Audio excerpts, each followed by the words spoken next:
Assalamualaikum warahmatullahi wabarakatuh. Selamat sore saudara. Berjumpa kembali dengan Jawa Timur dalam berita. Edisi Senin 23 November 2015 bersama saya Sinta Noza. Dan saya Dimas Prakoso. Saudara, selama 60 menit ke depan kami akan menyajikan berbagai macam berita dan informasi yang dihimpun tim redaksi dari berbagai daerah di Jawa Timur. Kini kita ikuti bersama cuplikan berita aktual hari ini. Kepolisian Resort Trenggalek meringkus 4 pengedar pil koplo jenis double L yang biasa didistribusikan pada para pelajar dan remaja.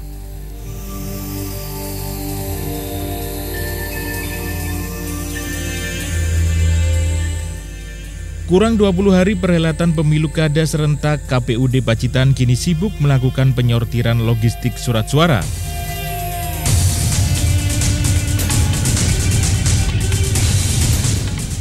Sejumlah aktivis lingkungan di Kabupaten Jombang menggelar aksi simpati berupa pencabutan paku pada sejumlah pohon pelindung jalan.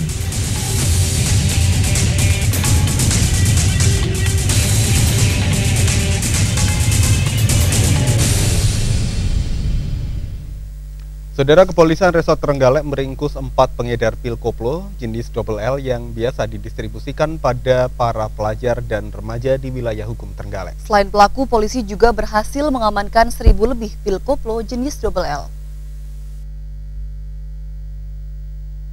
4 tersangka pengedar pil koplo yang berhasil ditangkap, masing-masing AN dan KC warga Sukowetan, DP warga Sambirejo, dan EDC warga Desa Ngares, Kecamatan Trenggalek.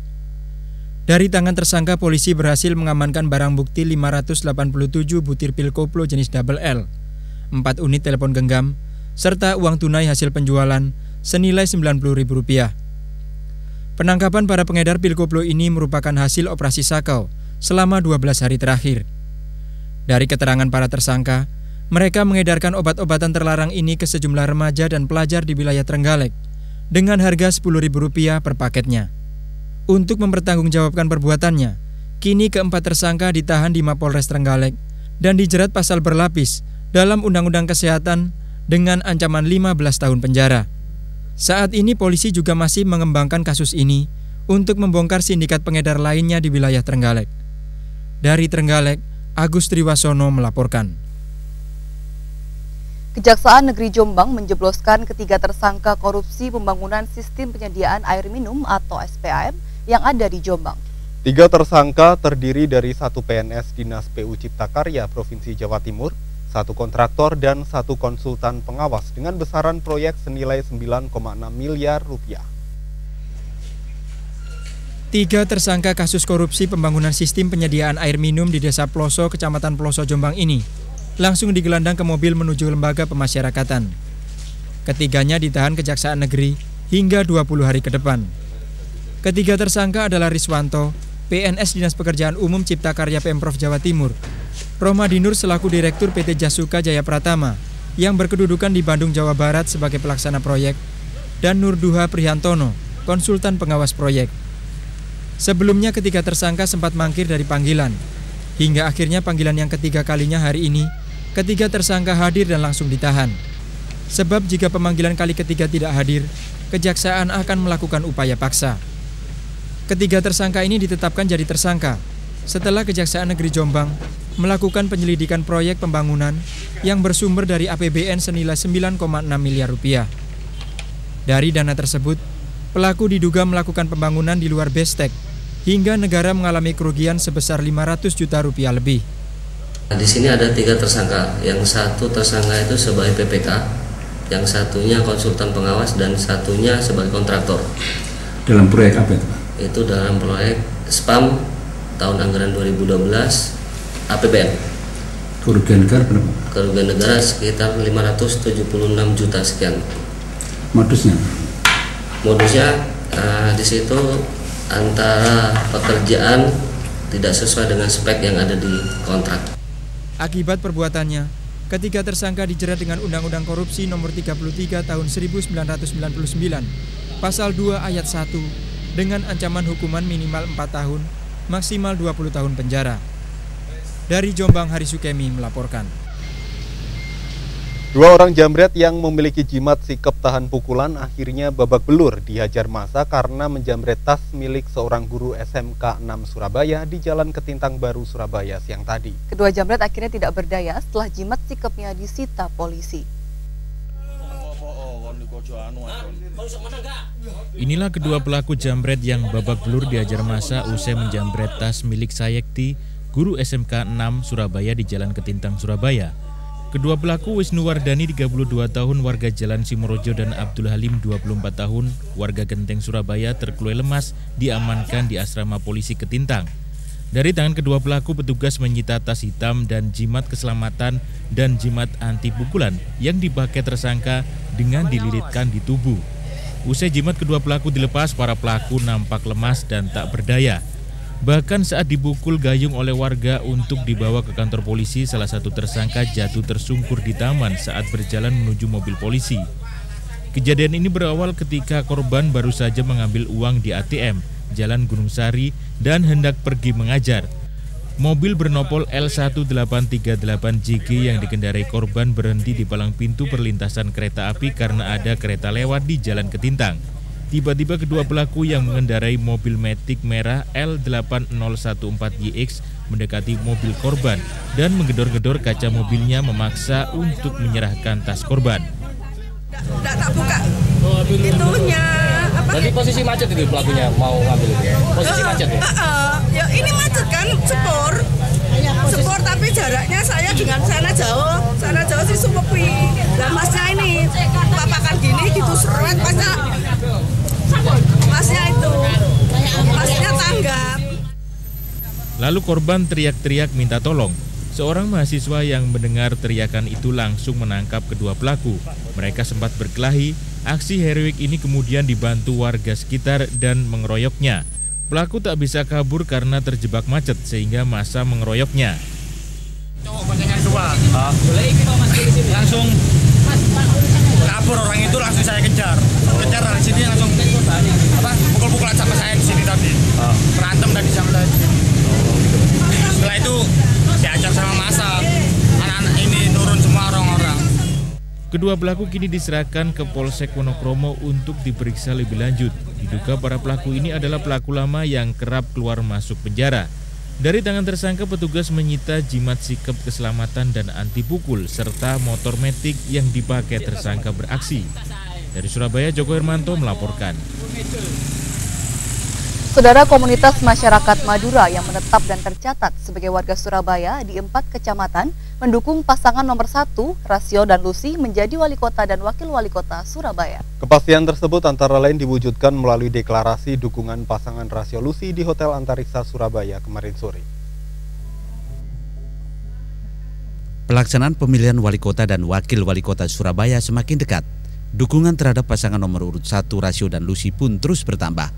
Komunitas masyarakat Madura yang menetap dan tercatat sebagai warga Surabaya di 4 kecamatan yakni Sidotopo Wetan, Tambak Sari, Pabean Cantikan, serta Sukolilo mendeklarasikan diri mendukung penuh pasangan Pak Rasio dan Lucy menjadi wali kota dan wakil wali kota Surabaya.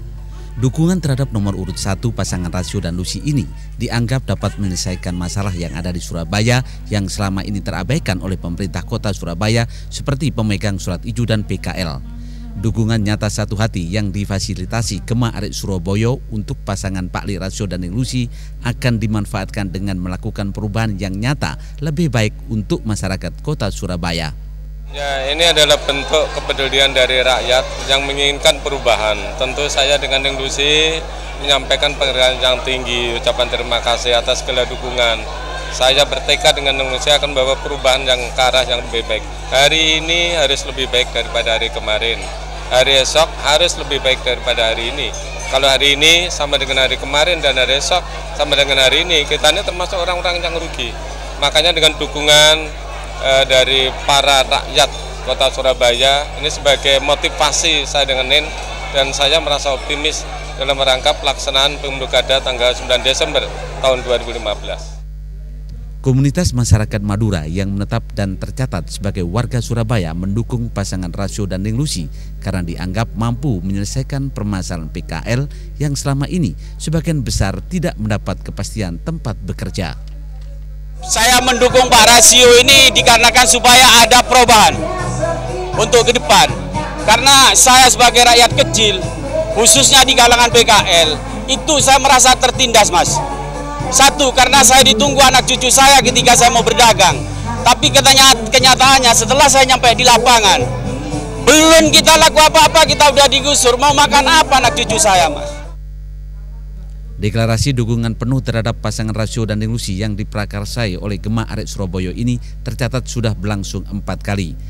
Momen tersebut mendapat respon positif dari elemen masyarakat Kota Surabaya untuk memenangkan pasangan nomor urut 1 Pak Rasio dan Lusi menjadi wali kota dan wakil wali kota Surabaya. Saudara, kurang 20 hari perhelatan pemilu kada serentak, KPUD Pacitan kini sibuk melakukan penyortiran logistik surat suara. Penyortiran yang melibatkan 50 warga dari berbagai desa di Pacitan ini akan menyelesaikan 470 surat suara sesuai jumlah pemilih tetap Kabupaten Pacitan.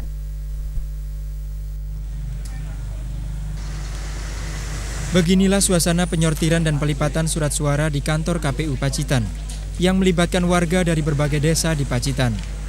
Mereka merupakan pekerja yang dibayar sesuai jumlah perolehan surat suara yang telah disortir dan dilipat. Dalam menyelesaikan tugas penyortiran dan pelipatan surat suara, mereka bekerja berkelompok dengan anggota 4 atau 5 orang. Untuk setiap karton surat suara yang berisi 400 lembar surat suara, mereka memperoleh imbalan Rp280.000. Selain bertugas menyortir dan melipat surat suara, para pekerja ini juga diminta untuk memastikan agar surat suara dalam kondisi baik dan tidak cacat. Dalam tahapan penyortiran dan pelipatan surat suara tersebut, petugas menemukan 115 lembar surat suara yang rusak. Proses sortir dan pelipatan surat suara ini ditargetkan akan rampung selama 2 hari. Selain penyortiran dan pelipatan surat suara, tahapan pemilu kada Pacitan yang saat ini belum rampung dilakukan pihak KPU Pacitan adalah debat publik yang tinggal menyisakan 1 kali debat. 1 karton 280.000. 1 karton ya. Terus sudah mampu menyelesaikan berapa, Bapak? Ini baru sekitar 2 bendel. Berapa orang, Pak? 4 orang. Pemilu kada Bupati dan Wakil Bupati Pacitan ini diikuti 2 pasangan calon, masing-masing Indartato Yudi Sumbogo yang diusung Partai Demokrat dan pasangan Bambang Susanto Sri Retno Dewanti yang diusung koalisi Partai PDI Perjuangan dan Hanura. Heru Wicaksono melaporkan dari Pacitan. Mata adalah organ vital yang sangat sensitif dan sangat kita butuhkan. Maka dari itu, sayangilah mata Anda. Di era seperti sekarang ini, banyak orang mengidap penyakit mata. Kini telah hadir di Surabaya pengobatan mata tanpa operasi Mr. Hari S yang dapat mengobati segala jenis keluhan penyakit mata Anda dengan menggunakan ramuan tradisional yang sudah terbukti memberikan kesembuhan pada mata Anda. Jika mata Anda mengalami gangguan, segera berobat dengan ahli pengobatan mata tanpa operasi Mr. Hari S di Jalan Gunung Sari nomor 196 depan pom bensin. Telepon 085 1031 66006 atau 082 1673 91717. Buka setiap hari. Hanya dengan menggunakan obat-obatan herbal alami tanpa efek samping, lebih aman dan efektif serta efisien yang ditangani oleh ahli pengobatan mata tanpa operasi Mr. Hari S. Pengobatan mata tanpa operasi Mr. Hari S adalah pengobatan mata warisan tradisi keluarga sejak tahun 1975. Khusus menangani keluhan mata dan akan memberikan solusi bagi Anda penderita sakit mata. Bila Anda merasakan sakit pada mata, segeralah datang ke pengobatan mata tanpa operasi Mr. Hari S dengan menggunakan ramuan tradisional yang diambil langsung dari pegunungan Himalaya, India dan dipadukan dengan ramuan tradisional Indonesia. Anda akan mendapatkan kesembuhan. Pengobatan mata tanpa operasi Mr. Hari S mengobati berbagai jenis penyakit mata seperti mata berair, mata merah, glaukoma, silindris, rabun jauh, rabun dekat, katarak, dan penyakit mata lainnya. Jika Anda salah satu penderita penyakit mata tersebut, segera datang ke pengobatan mata tanpa operasi Mr. Hari S. Cukup dengan 1-2 kali kunjungan, Anda akan mendapatkan hasil yang maksimal. Banyak orang jenuh dan bahkan sudah malas berobat karena tidak mendapatkan kesembuhan. Bahkan karena menunda waktu dan hal lain di pekerjaan sehingga menimbulkan rasa sakit pada mata dan melakukan operasi untuk mendapatkan kesembuhan.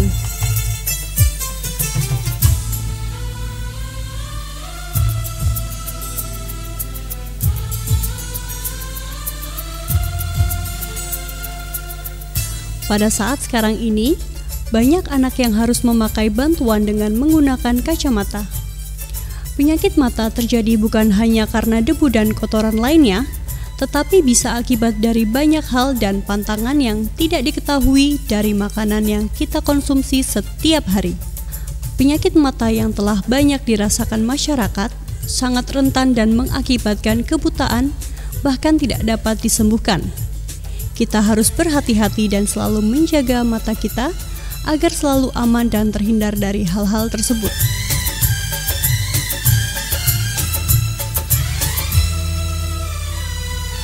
Jika mata Anda mengalami gangguan, segera berobat ke ahli pengobatan mata tanpa operasi Mr. Hari S di Jalan Gunung Sari nomor 196 depan pom bensin. Telepon 085 1031 66006 atau 082 1673 91717. Buka setiap hari. Hanya dengan menggunakan obat-obatan herbal alami tanpa efek samping, lebih aman dan efektif serta efisien yang ditangani oleh ahli pengobatan mata tanpa operasi Mr. Hari S.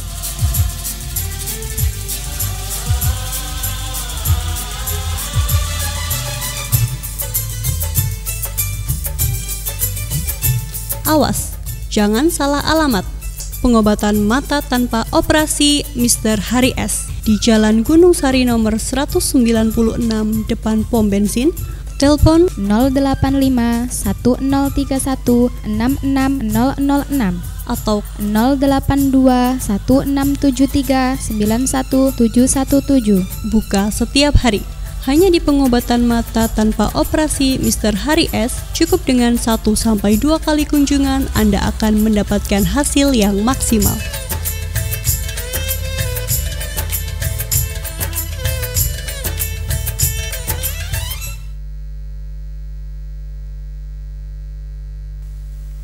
Ya, saudara, masih dalam rangka peringatan Hari Pohon Sedunia, sejumlah aktivis lingkungan di Kabupaten Jombang, Jawa Timur menggelar aksi simpati. Aksi tersebut berupa pencabutan paku-paku pada sejumlah pohon pelindung jalan akibat pemasangan iklan seenaknya.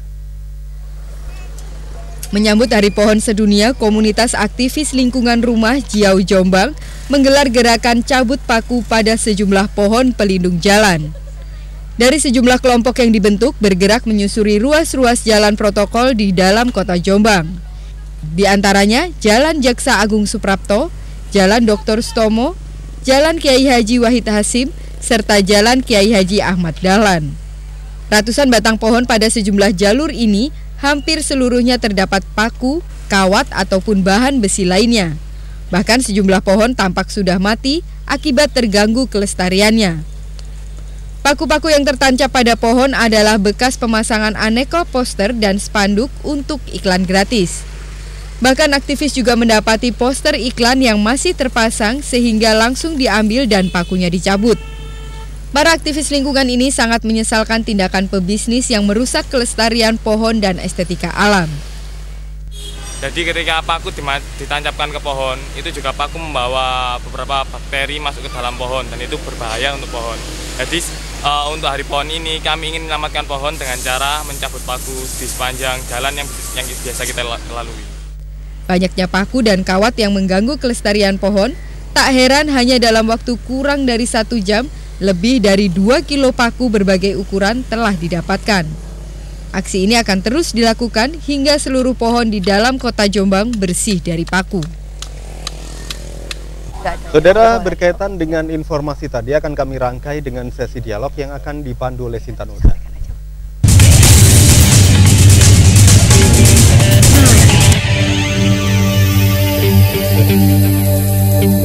Ya, baik, terima kasih Dimas Prakoso. Saudara, Hari Pohon Sedunia diperingati setiap tanggal 21 November.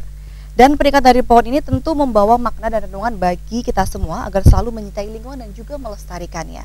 Bagaimana masyarakat seharusnya menyikapi permasalahan seputar lingkungan ini, terutama yang terkait dengan Hari Pohon Sedunia. Kita akan bahas lebih lanjut bersama narasumber kita pada sore hari ini. Telah hadir bersama kami, yakni Bapak Wawan Some SSI, beliau selaku pakar lingkungan. Selamat sore Pak Wawan.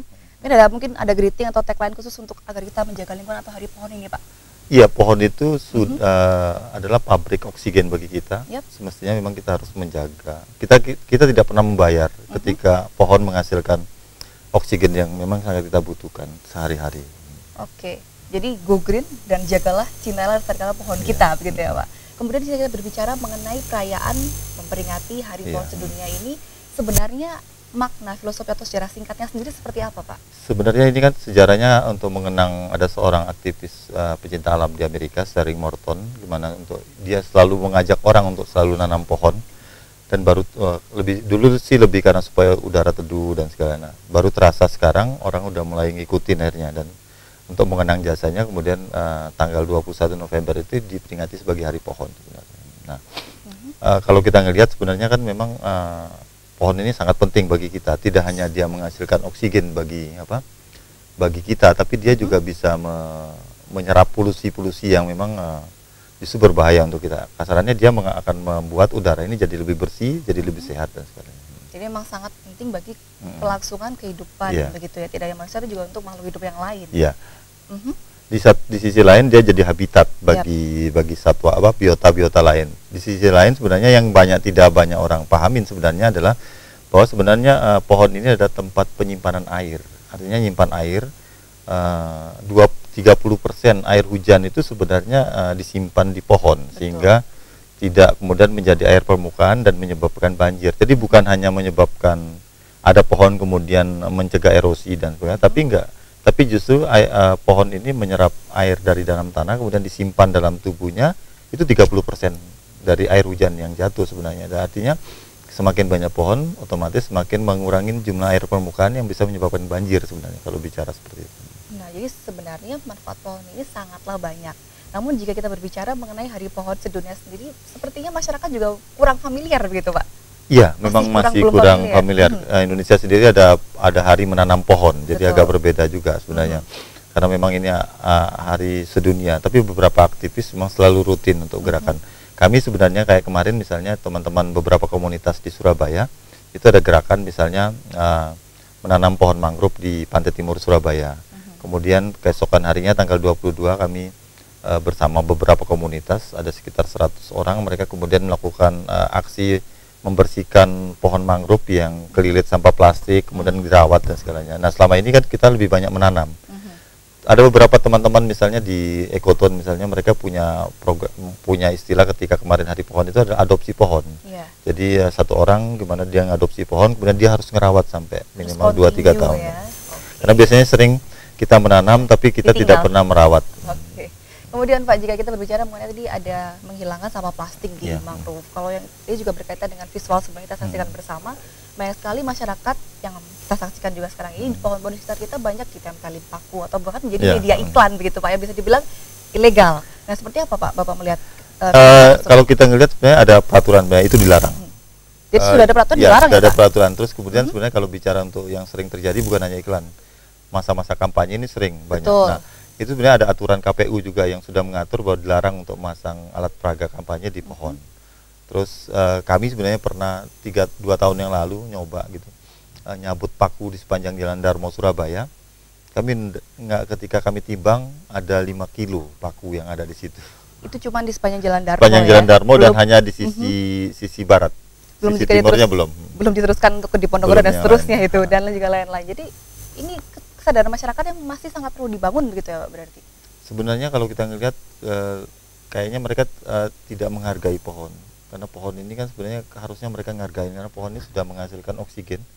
Kalau kita bayangin kita beli oksigen tabungnya kan sangat mahal, kita nggak pernah bayar ke pohon ketika pohon ini menghasilkan oksigen, tapi justru kita sering ngelukain dengan motong, kemudian dengan nebang atau kemudian dipaku dan segalanya. Nah, kami dengan teman-teman biasanya selalu ketika masa-masa kampanye seperti ini selalu buat gerakan untuk dilarang gerakan anti masang alat peraga kampanye di pohon.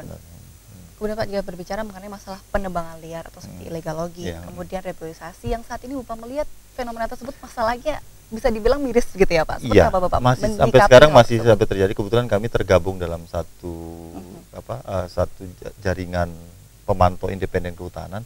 Aneh, Surabaya, Gresik, Sidoarjo, Pasuruan ini adalah pusat kayu-kayu dari Kalimantan. Dari Kalimantan, dari Papua, dari Ambon, dari Sulawesi, sebagian besar dikirim ke sini. Kemudian baru dari sini kemudian diolah di pabrik, baru diekspor. Nah, kami melihat memang pohon-pohon diameter sangat luar biasa banyak ditebang di daerah-daerah itu, dan kami masih menemukan ada kasus-kasus ilegal. Ya, artinya udah ada aturan bahwa pengangkutan, kemudian diameter, kemudian jenis kayu dan segalanya, tapi kami menemukan 2 tahun terakhir ini banyak fakta bahwa memang masih ada penebangan liar yang terjadi di kawasan-kawasan di Kalimantan, Papua dan Sulawesi. Dan itu dikirim ke Jawa. Dikirim ke Jawa, kemudian diputihkan di sini, itu baru kemudian dikirim ke luar negeri. Ini yang terjadi. Nah, jadi memang kami gabung dalam jaringan pemantau independen kehutanan, kami terus mengontrol ini karena menurut kami ada satu model yang SPLK, sertifikasi illegal logging itu yang legalitas kayu itu yang sebenarnya bisa jadi alat untuk memantau kayu itu ilegal atau tidak. Baik, kemudian kita berbicara mengenai masalah reboisasi Pak, atau mungkin juga yang sering dicanangkan dan kita sering dengar oleh pemerintah adalah penanaman 1 juta pohon. Nah, seperti itu, Bapak melihat seperti apa? Apa sudah optimal atau perlu dibenahi atau seperti apa? Kalau model yang seperti proyekan gitu, kami pantau tidak pernah berhasil. Masalahnya di mana Pak? Masalahnya pertama ada beberapa fakta, misalnya seharusnya nanam 100.000 tapi faktanya tidak sampai seperti itu. Kemudian yang paling parah sebenarnya adalah itu tidak pernah dirawat. Jadi ditanam kemudian ditinggal. Kasihan masyarakat sekitarnya yang jadi beban. Ini yang kemudian beberapa teman ada program adopsi. Jadi teman-teman Surabaya ngajak nanam ke Pujon, ngajak nanam ke Jombang, Wonosalam. Kemudian kita kemudian meminta teman-teman warga setempat untuk membiayai.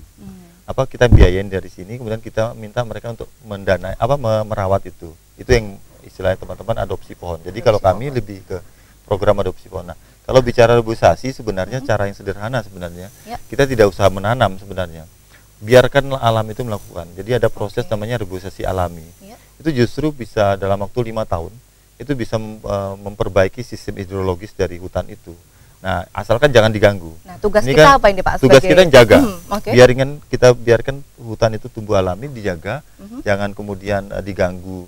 Kan banyak kasus ini hutan itu kemudian sudah gundul, kemudian dibabat lagi, ditanamin palawija, ditanamin pohon yang enggak dan sebagainya. Itu justru mengganggu sistem hidrologis dari itu. Kalau dibiarin secara alami 5 tahun sudah kembali. Beberapa penelitian bisa membuktikan itu. Jadi mereka bisa tumbuh karena secara alami ada tumbuhan yang perdu, kemudian tumbuh lagi, nanti pohon tumbuh lagi, dan itu yang terjadi.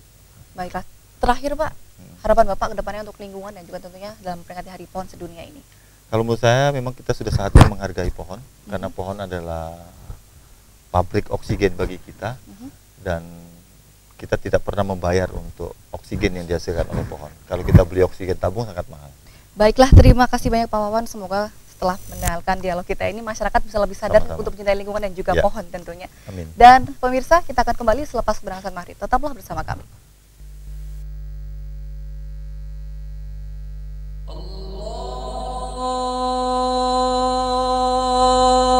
Allahu Akbar,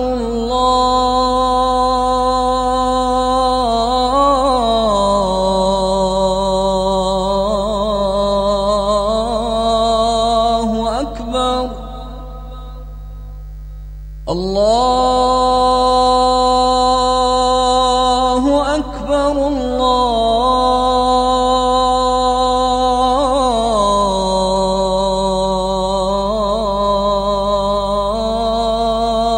Akbar. Asyhadu an la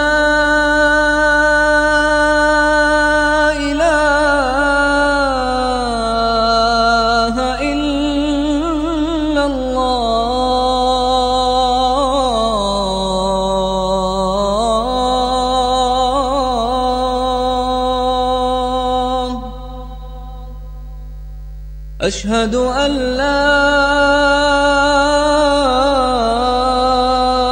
إله إلا الله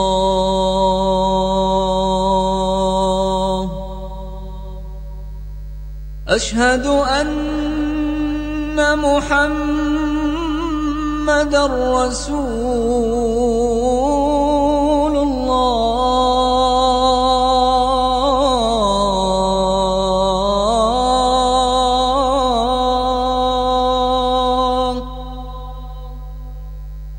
أشهد أن محمدًا رسول الله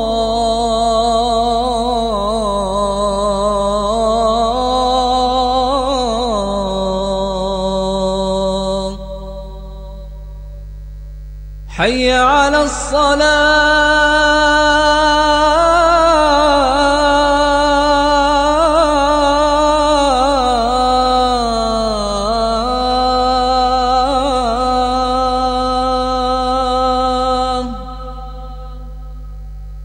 حي على الصلاة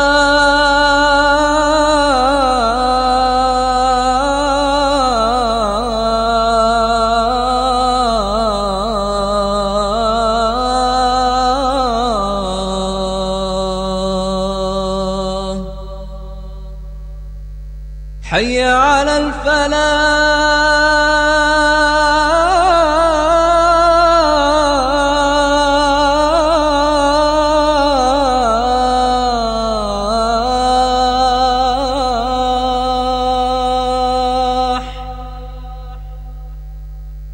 حي على الفلاح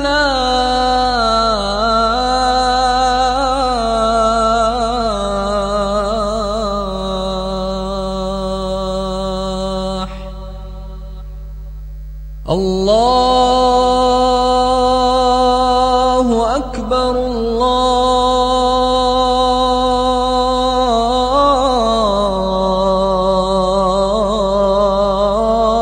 الله أكبر لا إله إلا الله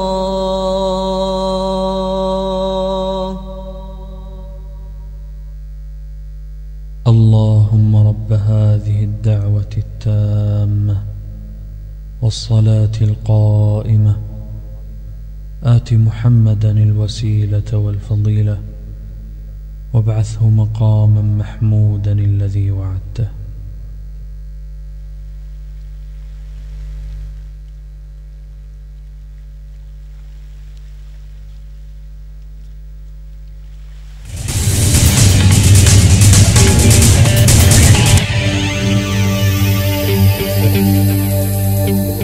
Saudara, Universitas Pembangunan Nasional Veteran Jawa Timur bekerjasama dengan Kedutaan Besar Jerman di Indonesia menggelar Green City Indonesia di Gedung Teknopark Kampus UPN Jalan Gunung Anyar, Surabaya. Green City Indonesia yang dibuka mulai pagi tadi dan akan berlangsung hingga hari Kamis mendatang diisi dengan sejumlah kegiatan, diantaranya pameran berbagai produk ramah lingkungan. Green City Indonesia yang untuk kota Surabaya difokuskan di kampus Universitas Pembangunan Nasional Veteran Jawa Timur ini, pembukaannya ditandai dengan penanaman pohon oleh Konsulat Jenderal Kehormatan Federasi Jerman dan Rektor UPN Veteran Jawa Timur, serta Deputi Managing Direktur. 3 pohon yang ditanam di depan Teknopark ini masing-masing pohon anggur laut, pohon bosbun, serta pohon sapu tangan. Usai menanam pohon, ketiganya juga membuka secara resmi pameran Green City berupa produk dan gambar sejumlah peralatan yang ramah lingkungan. Green City ini terselenggara atas kerjasama pemerintah Jerman, yaitu Goethe Institut, Wisma Jerman, and then Econit, dan UPN Veteran Jawa Timur. Tujuannya adalah untuk memberikan tambahan kesadaran kepada masyarakat Indonesia, khususnya di Surabaya, Jawa Timur dan Surabaya, yang termasuk salah satu kota besar di Indonesia.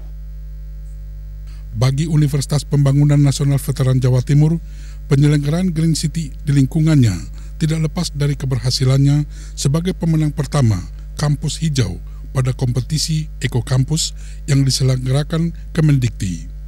Selain itu, UPN Veteran Jawa Timur merupakan salah satu kampus yang memiliki banyak peralatan teknologi pengolahan sampah secara organik.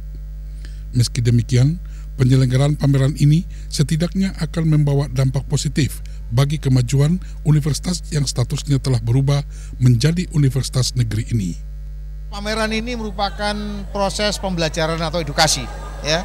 Kita lihat tadi ada berbagai macam aktivitas edukasi yang bisa diberikan kepada generasi muda atau masyarakat Surabaya agar mereka itu memahami sebenarnya proses Green City ini adalah untuk kepentingan manusia sendiri, bukan untuk kepentingan yang lain. UPN merupakan lembaga pendidikan tinggi dan harapannya nanti ke depan kita akan mengirimkan beberapa mahasiswa yang S2 dan S3 di Jerman, ya. Karena Jerman adalah teknologinya sangat baik. Diharapkan Green City Indonesia yang berlangsung selama 4 hari ini akan membawa dampak positif bagi generasi muda, khususnya peningkatan kesadaran akan pentingnya penghijauan di sekitarnya. Saudara, Desa Wonosari atau lebih dikenal dengan Nongko Jajar memiliki beragam potensi pertanian maupun perkebunan, diantaranya buah-buahan dan budidaya aneka bunga krisan. Tidak hanya itu, Desa Nongko Jajar yang berada di wilayah dataran tinggi ternyata juga sangat cocok untuk budidaya pertanian tanaman paprika.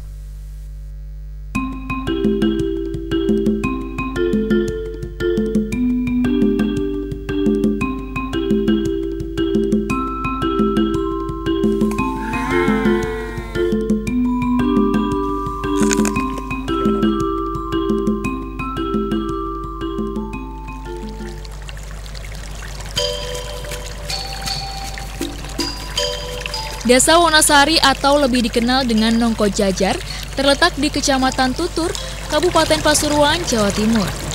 Berada di dataran tinggi yang sejuk, wilayah di sini memiliki kondisi tanah yang cocok untuk pertanian dan perkebunan. Oleh karena itu, beragam potensi pertanian dapat tumbuh subur di Nongko Jajar. Bukan hanya berbagai macam buah-buahan dan aneka bunga krisan yang dapat dibudidayakan di daerah ini, tetapi juga tanaman paprika yang masih jarang dibudidayakan di Indonesia. Budidaya paprika yang dilakukan oleh petani Nongko Jajar ini menjadi salah satu hasil pertanian potensial di desa ini.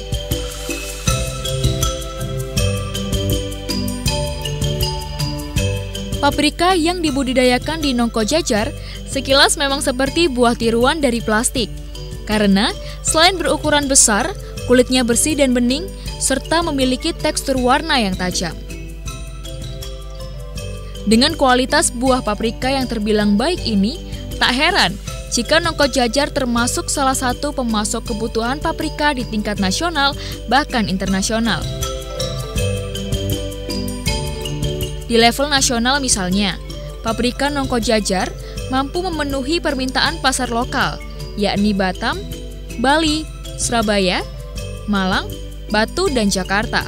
Sementara, untuk pasar luar negeri mulai merambah ke negara-negara tetangga, seperti Malaysia, Singapura, dan Brunei Darussalam. Menanam paprika memang tak semudah menanam jenis tanaman lain. Selain memerlukan perawatan intensif, tanaman paprika juga membutuhkan biaya yang sangat tinggi. Bayangkan saja, kapasitas 50 pot batang paprika harus menelan sekitar 109 juta rupiah. Dengan menggunakan greenhouse sebagai tempat budidaya paprika, faktor yang berpengaruh seperti suhu, sinar matahari, kelembapan, dan udara dapat disediakan, dipertahankan, dan didistribusikan secara merata. Dengan lapisan luar berupa jaring dan dinding plastik, greenhouse paprika sangat steril karena paprika merupakan tanaman yang sangat sensitif. Oleh karenanya, pengunjung yang datang harus melepas sepatu dan tidak sembarang orang bisa masuk ke area greenhouse paprika.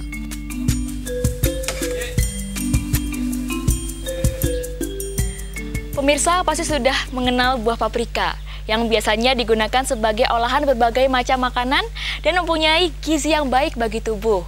Dan di Jawa Timur ada daerah yakni di Nongko Jajar, tepatnya di Kabupaten Pasuruan, yang memiliki budidaya paprika dan menghasilkan buah paprika unggul seperti yang saya pegang ini. Yuk Pak, masih banyak buah paprika yang merah-merah ya Pak ya? Ada, masih ada juga. Ya kita lihat-lihat. Ya.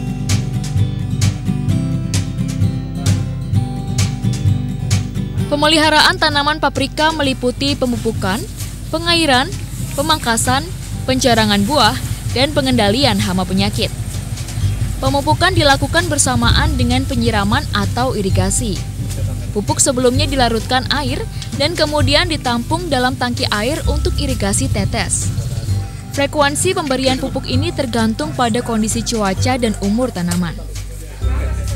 Untuk budidaya paprika yang dilakukan oleh Pak Haryanto ini misalnya, menggunakan sistem irigasi tetes. Pada sistem irigasi tetes ini, selain seluruh polybag tanaman mendapat penyiraman bersamaan, volume penyiraman pun dapat lebih terkontrol, sehingga lebih efektif dalam hal waktu dan volume penyiraman. Saudara, berikut kami sampaikan berita olahraga. Tetaplah bersama kami di Jawa Timur dalam berita.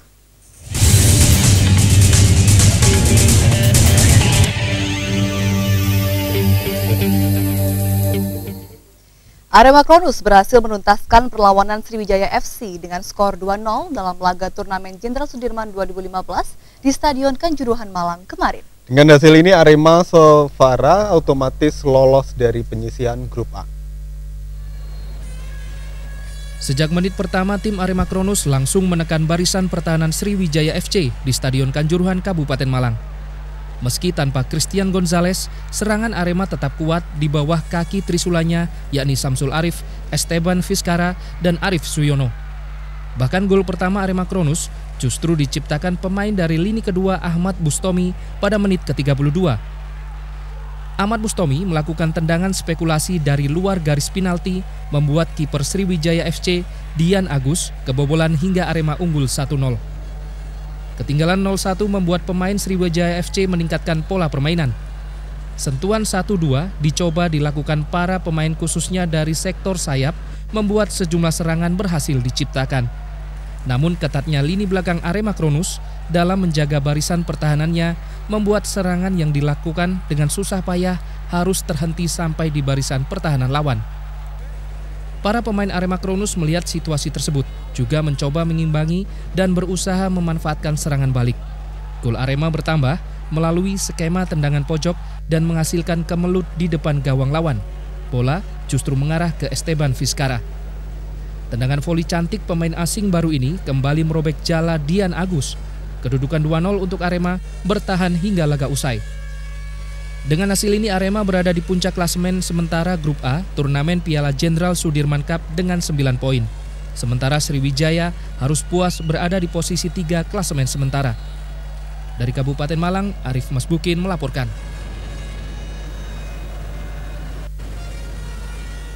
Persipasi Bandung Raya membuka asa di lanjutan turnamen Jenderal Sudirman 2015 Grup A. Peluang lolos terbuka usai mengalahkan Gresik United dengan skor 3-2. Atas kemenangan tersebut, sayangnya Persipasi Bandung Raya harus membayar mahal dengan 2 kartu merah dari pemain PBR.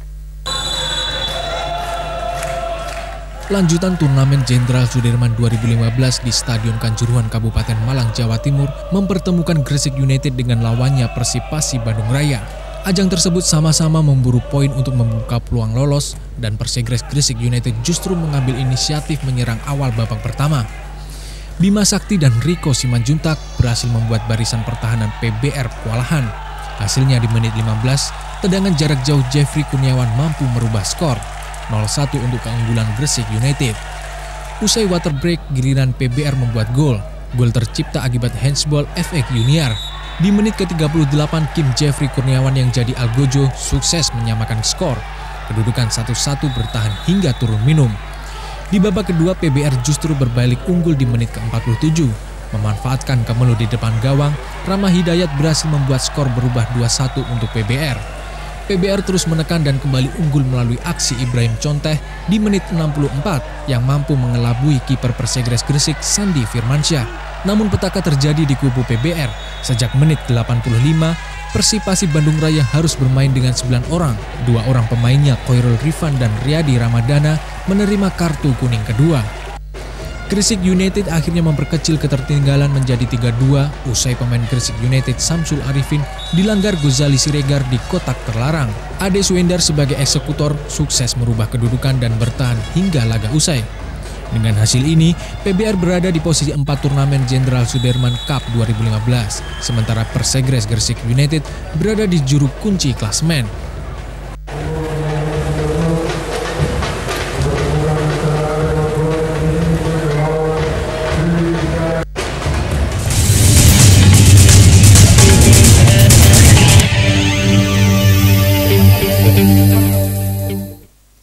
Saudara, tetaplah bersama kami di Jawa Timur dalam berita karena masih ada beberapa berita aktual yang patut Anda simak. Namun sebelumnya kita ikuti pesan-pesan berikut ini.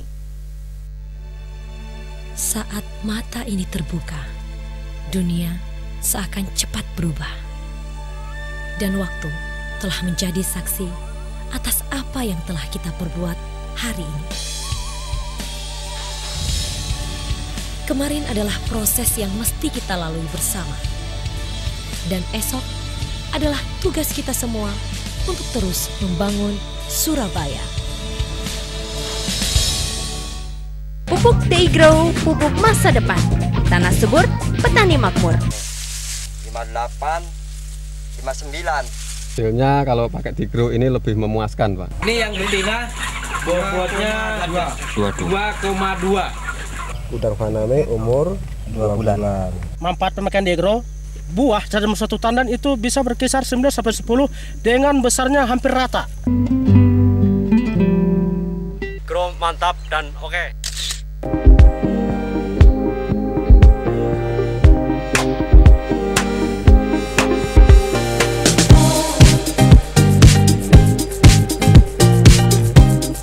Pelayanan perizinan terpadu merupakan program pemerintah Provinsi Jawa Timur bertujuan agar masyarakat memperoleh pelayanan yang cepat, murah, mudah, dan transparan.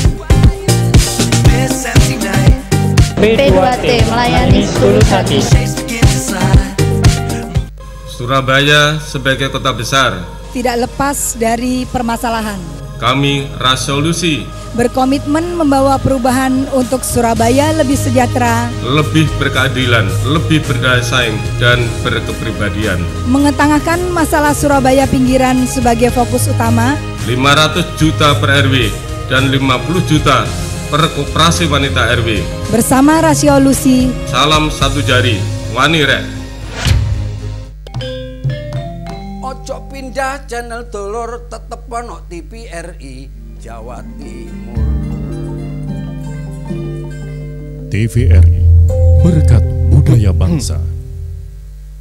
Saudara, pemandangan tak biasa kini bisa dinikmati semua wisatawan ketika berkunjung ke Gunung Bromo saat ini. Kepulan asap yang menyembul hingga membuat untayan awan putih menggumpal di udara, sebuah peristiwa alam yang jarang terlihat di kawasan wisata Gunung Bromo dan merupakan siklus 5 tahun sekali. Seperti inilah pemandangan yang tampak di kaldera Tengger Gunung Bromo. Kepulan asap putih pekat menyembul kuat dari kawah Gunung Bromo. Bukan hanya sekali, setiap saat kepulan asap yang sama terus menyembul hingga membuat untayan awan putih menggumpal di udara. Sebuah peristiwa alam yang jarang terlihat di kawasan wisata Gunung Bromo. Sesuai dengan siklusnya, aktivitas ini hanya berlangsung paling cepat 5 tahun sekali. Wisatawan bisa melihat eksotika ini hanya dari sekitar kaldera dan tidak perlu turun ke lautan pasir, tepatnya di Dusun Cemoro Lawang, Desa Ngadisari, Kecamatan Sukapura, Kabupaten Probolinggo. Asal bisa menjaga jarak aman, dipastikan kondisi akan aman karena dilarang mendekat hingga radius 1 km dari kawah Gunung Bromo. Fantastic, and we would like to stay here longer. And this is really a beautiful place, and recommend to all people from the world to come to Indonesia and visit Bromo. Sesuai dengan rekomendasi dari Pusat Vulkanologi, Mitigasi, dan Bencana Geologi, aktivitas Gunung Bromo saat ini sedang memasuki masa siklus 5 tahunannya. Meski terkadang fluktuatif, namun secara keseluruhan, aktivitas vulkanik gunung yang memiliki ketinggian 2.329 meter di atas permukaan laut ini sangat tinggi jika dibandingkan biasanya. Gempa tremor yang biasanya bergerak dalam skala seismograf 0,5 mm, sekarang dominan 5 mm. Gempa vulkanik dalam juga kerap terjadi, disertai semburan belerang dan abu vulkanik. Untuk himbauan di status waspada Bromo ini, jarak aman masih 1 km untuk wisatawan tidak naik ke atas kawah Bromo. Untuk wisata yang lainnya masih tetap dibuka. Hingga kini, Gunung Bromo masih berstatus waspada atau level 2. Petugas gabungan dari Polres, TNBTS, dan PVMBG akan terus melakukan pengawasan agar tidak ada wisatawan yang melanggar apalagi sampai muncul jatuhnya korban jiwa. Dari Probolinggo, Puji Anugrah melaporkan. Saudara, setelah terpuruk dengan mencuatnya kasus tambang pasir ilegal, Kabupaten Lumajang kini kembali ceria. Kemarin Festival Jaran Kecak digelar di alun-alun setempat dengan melibatkan ratusan kuda dari berbagai penjuru Kabupaten Lumajang. Suasana meriah sangat terasa saat ratusan kuda kencak berkumpul menjadi satu di alun-alun kota Lumajang. Mereka datang dari berbagai penjuru Kabupaten Lumajang untuk mengikuti festival dan parade Jaran Kecak. Ya, kuda kencak memang diakui sebagai kesenian tradisional asli Kabupaten Lumajang. Hampir di setiap kecamatan di Kabupaten Lumajang memiliki kelompok kesenian kuda kencak. Di antaranya yang terkenal adalah Kecamatan Tempe, Yoso Wilangun, dan Ranu Yoso. Sayangnya, kesenian kuda kencak ini belum pernah disyahkan atau bahkan dipatenkan sebagai kesenian asli Kabupaten Lumajang.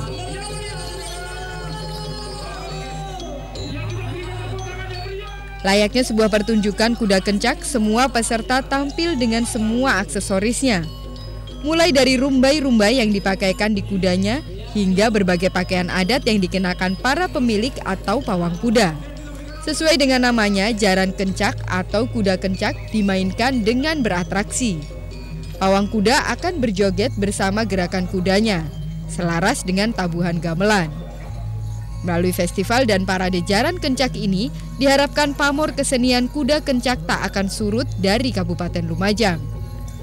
Sebaliknya akan terus terangkat dan menjadi kebanggaan di tingkat nasional.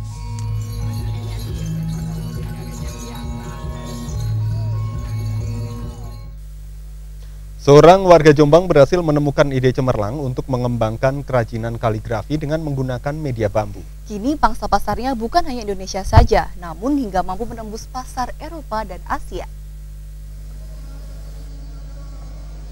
Bermula dari keisengannya membuat mainan untuk anaknya yang masih balita, Mustamil, warga desa Grogol, Kecamatan Diwek, Jombang, kini menjadi pionir seni kaligrafi berbahan dasar aneka bambu.